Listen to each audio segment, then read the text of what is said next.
Hey guys, Ash Lane here, episode 187, Air Sweeper Defensive Spotlight. Today we're going to be talking about where to put the Air Sweeper on defense, we're going to show some cool base ideas, and then we're going to go ahead and show some replays of the Air Sweeper in action on defense. So first let's go into this base design here by Mega Empire member. Clustering air defenses opposite the Air Sweeper. You can see the Air Sweeper facing south, all the air defenses up in the north. This next one is going to be luring air attacks from the southwest rather, when the bomb-fortified area where the defensive units in the Air Sweeper are facing northeast.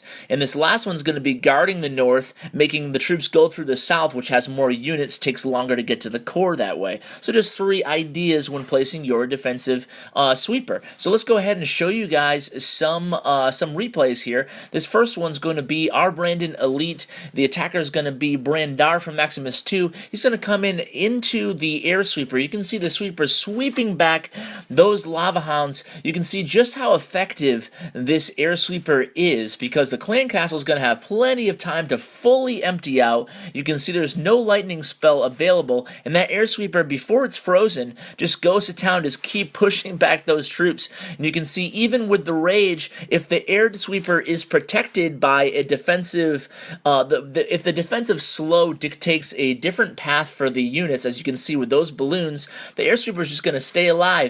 And it's important to note that he can't turn all the way around, so he's not going to follow the troops, so it's important to keep him alive, facing in the direction of the oncoming troops. Now you can see here Brandon kind of just put his right in the center there, and Bandar decided to attack right into it. You can see just how difficult that was, attacking into the Air Sweeper.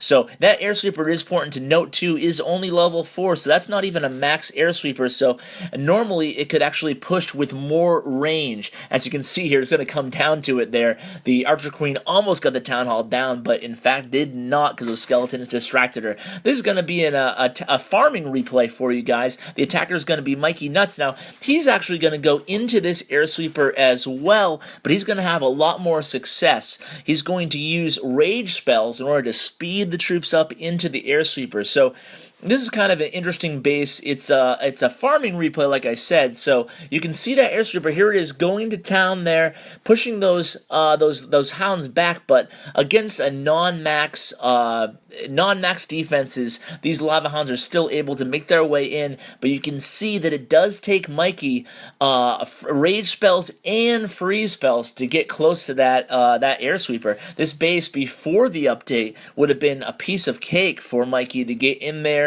No big deal, but he had to use all his spells while farming. I'm sure Mikey wasn't too happy about having to use all his spells, and like I said, pre-update, pre-Air Sweeper, the advent of the Air Sweeper, he wouldn't necessarily have to use all his spells on a base like this.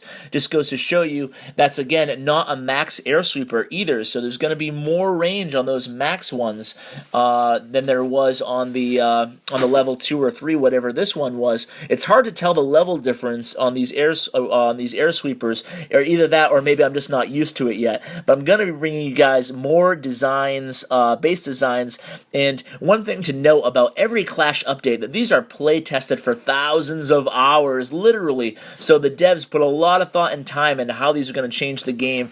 It's hard to grasp exactly how it's going to change the game in the first week or two. It usually takes a month or so till we see how base designs are affected. I'm going to bring you guys one more defensive replay on the Air Sweeper. This time the Air Sweeper, you can see, is facing east, so the attacker is going to come in opposite side the Air Sweeper direction, and Red, the defender, is going to go ahead and load most of his bombs opposite side the Air Sweeper here. So you can see some bombs, and he has his air traps, his traps set to air, his skeleton traps. So it's going to be a pretty well fortified air base here, and you can see that there's 3 air defenses on the opposite side of the base as this attack. So the attack's really going to go ahead and fizzle out pretty quickly there.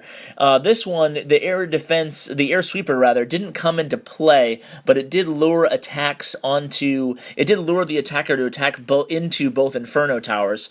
Won't always be the case. Sometimes you get attackers going into the south. I'm sure Red might have wanted attackers come in from the southwest there, and he probably put more bombs in the southwest corner of the base. So there's a lot of play testing going on right now. A lot of people testing checking out the best designs for bases, where to put your air sweeper, where to aim your air sweeper. Try out some of the strategies that the screenshots I put in this video in the beginning used. See how they work out for you. Interested to hear your feedback on this great defensive unit and this update in general. Take care, guys.